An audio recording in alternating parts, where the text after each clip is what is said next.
El lupus es una enfermedad que se presenta cuando el sistema inmunitario del organismo ataca sus propios tejidos y órganos, o sea, es una enfermedad autoinmune.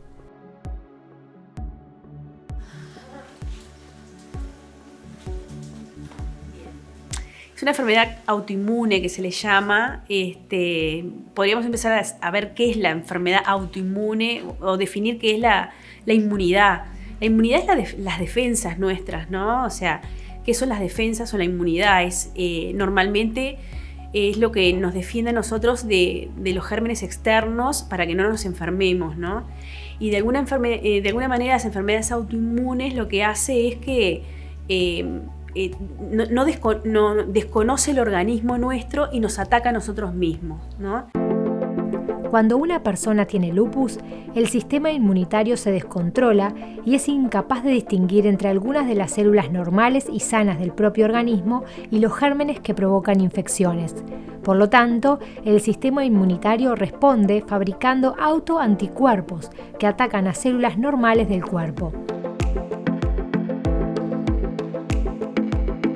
Te enfrentas en la diaria a que la gente le dices que tienes lupus y no tienen ni idea y te hacen cualquier pregunta de si es contagioso. Mis anticuerpos, mis defensas, se equivocan cada tanto y en vez de protegerme de los agentes externos, que un microbio o lo que sea, en vez de atacarlos a ellos, confunde mis propios órganos y me ataca a mí misma.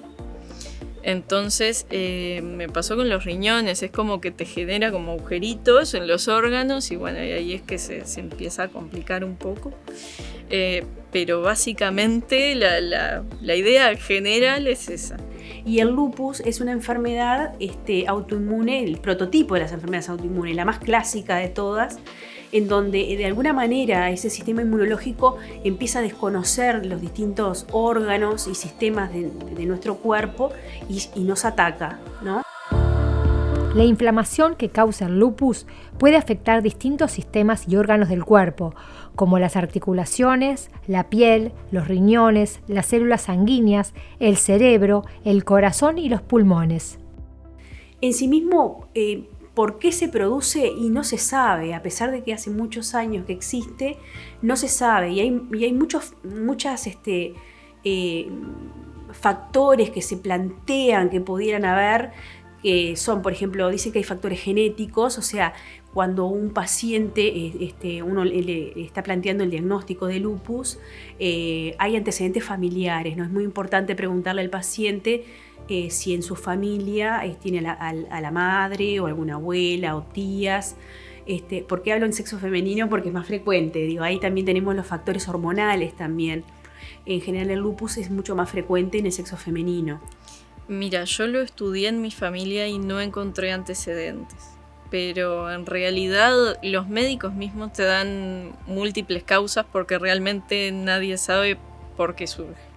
Entonces puede ser genético, puede ser por la exposición al sol y tener ya la predisposición a la enfermedad, por temas hormonales, que bueno, que justo en la mayoría se presenta en la adolescencia. Y el rango etario va entre los 15 años y los 65 años, más o menos, ¿no? Y otros factores que se plantean es que a veces pudo haber alguna infección viral como que la gatilló, podríamos decir, ¿no? El lupus puede ser difícil de diagnosticar porque sus signos y síntomas varían de una persona a otra y generalmente son similares a los de otras enfermedades. Mira, yo fui un día, estaba en el trabajo, me sentía mal, de la panza, normal, y me había notado las piernas un poco hinchadas. Y fui al sanatorio, por eso, pensando cómo va cualquiera, por cualquier bobada. Y fui y bueno, me hicieron análisis, fui a emergencias. Estuve un ratito y bueno, y como que demoraban en darme los resultados y enseguida vinieron y me dijeron que bueno, que me tenía que quedar, que habían algunos resultados que había que chequear. Y bueno, y al ratito me llamaron, me dijeron que bueno, que tenía que quedar internada. Y desde ese momento fueron meses de explorar distintos síntomas. Resultó que bueno, cuando hallaron que era lupus, porque los síntomas eran como de muchas enfermedades que le pasa a montones de personas que tienen lupus, que algunos ni siquiera se los llegan a detectar a tiempo, por el hecho de que los síntomas son de otras enfermedades también muy comunes, entonces es difícil llegar al diagnóstico. Era un malestar como cualquier otro, de comiste algo pesado, yo qué sé, no es que sintiera algo realmente, que pensara que podía llegar a ser algo más. Los signos y síntomas más comunes incluyen fatiga, fiebre, dolor articular, rigidez e hinchazón, erupción en forma de mariposa en el rostro o erupción en el resto del cuerpo, lesiones que aparecen en la piel y que empeoran con la exposición al sol, dedos de los pies y de las manos que se vuelven blancos o azules, falta de aire, dolor en el pecho, ojos secos, dolor de cabeza, desorientación y pérdida de memoria. Es que cuanto más precoces es la manifestación, hay determinado tipo de manifestaciones clínicas y cuanto más veterana sos, hay otra presentación clínica, ¿tá? Por ejemplo, cuanto más joven la presentación, hay más afectación del riñón, y cuanto más años tenés, hay más presentación, por ejemplo, a nivel, puede ser pulmonar, por ejemplo, ¿tá? Como es una enfermedad, como dijimos, autoinmune y además es multisistémica, o sea, afecta a muchos sistemas y órganos, porque hay otras enfermedades autoinmunes que a veces afectan un solo órgano, por ejemplo, el hipotiroidismo. El problema de la tiroides afecta solo el órgano de la tiroides, ¿no? En el lupus afecta varios órganos. Te puede afectar las articulaciones, te puede afectar la piel, te puede afectar, bueno, el riñón, que son las cosas que más frecuentemente afecta, el pulmón, las serosas, que las serosas son las capitas que recubren el pulmón y que recubren el corazón. Puede haber afectación neurológica con cuadros neuropsiquiátricos también. O sea, es una enfermedad muy heterogénea, ¿no? Que puede afectar varios órganos y sistemas. Algunas personas nacen con una tendencia a padecer lupus, la cual puede desencadenarse por infecciones, por ciertos medicamentos o incluso por la luz del sol. A veces hay manifestaciones generales, ¿entendés? Y después algunas cosas más particulares. Y obviamente vos después tenés criterios clasificatorios, ¿tá? Los criterios clasificatorios van a ser cosas de la clínica, de lo que te cuenta el paciente, más lo que vos ves, más análisis que tú le vas a pedir. Entonces los criterios clasificatorios son clínicos y paraclínicos, o sea, análisis. ¿Y qué te cuenta el paciente? El paciente te puede contar que se siente muy cansado, que está muy cansado, te puede decir que a veces tiene un poco de fiebre un poco inexplicable. O sea, ojo, siempre la fiebre, lo primero que uno tiene que pensar que puede haber un cuadro infeccioso, ¿no? Los dolores articulares, ¿tá? Sobre todo de las articulaciones, de las pequeñas articulaciones de la mano. A veces puede haber una pérdida de peso como inexplicable también. Y obviamente empezás a preguntar los antecedentes familiares. Y después obviamente vas a revisar a la paciente, pueden haber lesiones de piel, lo más característico a veces son lesiones de piel características, lo que nosotros llamamos la fotosensibilidad, o sea, lesiones en la cara, como que se llama eritema en alas de mariposa, que es como una coloración especial roja en la cara, que se hace como más visible cuando hay una exposición a la luz solar, y que respeta el surco que tenemos acá, que se llama nasogeniano, o sea, este surco, y es característico de la enfermedad. Hay determinadas lesiones en piel también características, y obviamente después tú empezás a ir sospechando y a su vez vas pidiendo determinados análisis, entre ellos los anticuerpos característicos de esta enfermedad, ¿no? Me hicieron un análisis de sangre y uno de orina, creo que fue que normal, lo típico de un malestar. Incluso me habían llegado a dar una dieta antes de que estuvieran los resultados, pero yo ya me estaba por ir. Y estuve muchísimo tiempo, me llevó muchísimos meses, te diré que un año y algo más, en internación, entre internación domiciliaria y allí en el sanatorio, porque realmente la afectación era grave y si no hubiera ido por esos síntomas, tal vez no te lo estaría contando, porque realmente tenía un nivel de afectación muy grande, sobre todo en los riñones. Tenía un nivel 4, que es un nivel bastante severo. Ella también se atiende con la nefróloga porque ella tiene una nefropatía lúpica, que eso es algo muy importante también.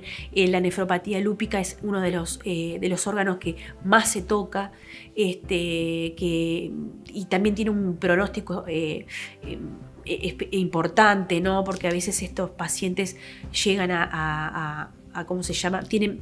Hay distintos grados de nefropatía lúpica, que es muy importante porque hay que cuidar al riñón, ¿no?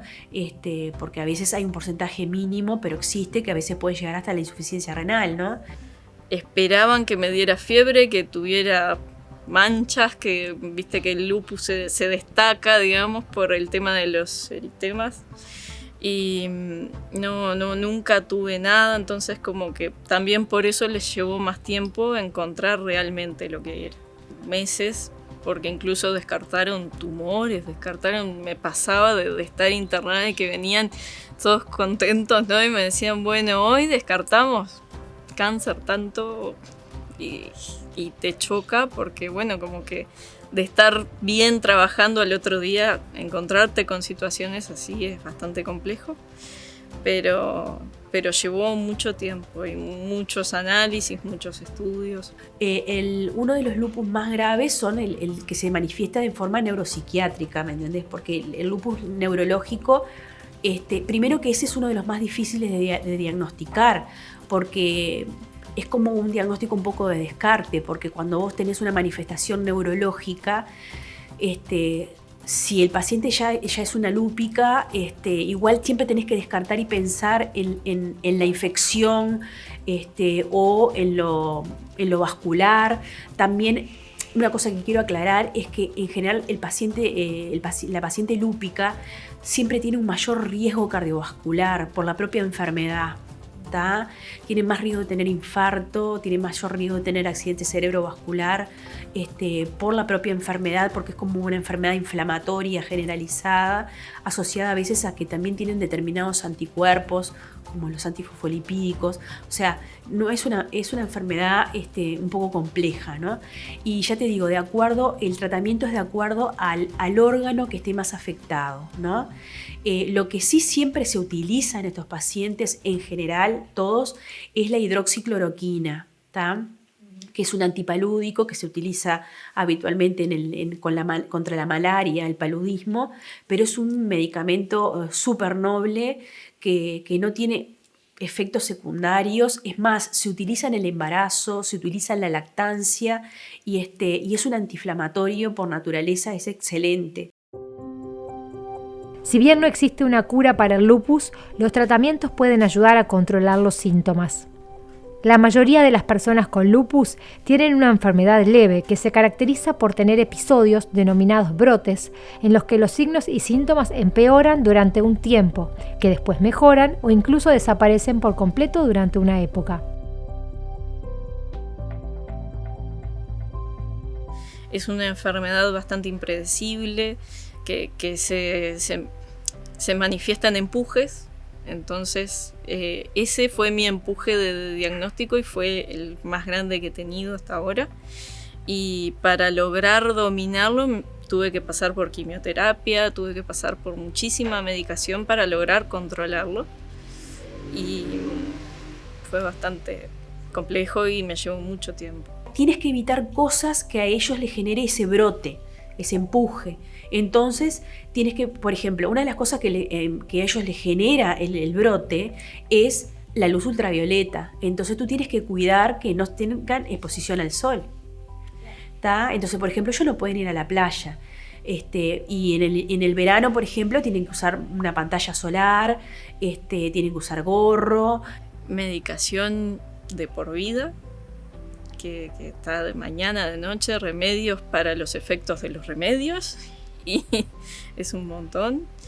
Y cuidarme del sol, cuidarme de no estar demasiado expuesta, por ejemplo, con todo esto de la pandemia, las aglomeraciones.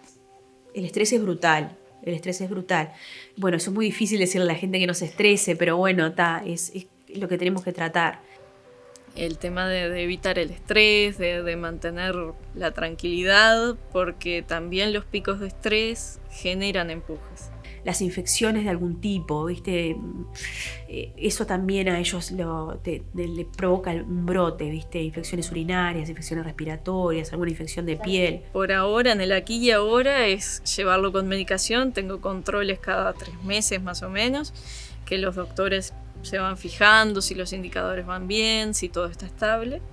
Y creo que a no ser la vez creo que a Andrea no la ingresamos nunca más, a no ser la vez que se hizo el diagnóstico, y nunca más ingresó. O sea, porque ante la más está bien controlada, ella es muy responsable, y apenas tiene algún síntoma de algo, ella enseguida consulta.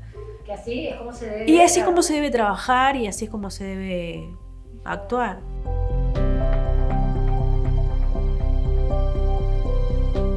Puedes, dependiendo de lo que tengas, puedes trabajar, puedes mantener una vida normal. Respecto al embarazo, se toma como embarazo de riesgo, pero hay muchas mujeres con lupus que son mamás, entonces en sí puedes llevar una vida normal siguiendo el tratamiento y con el control correspondiente se puede vivir bien.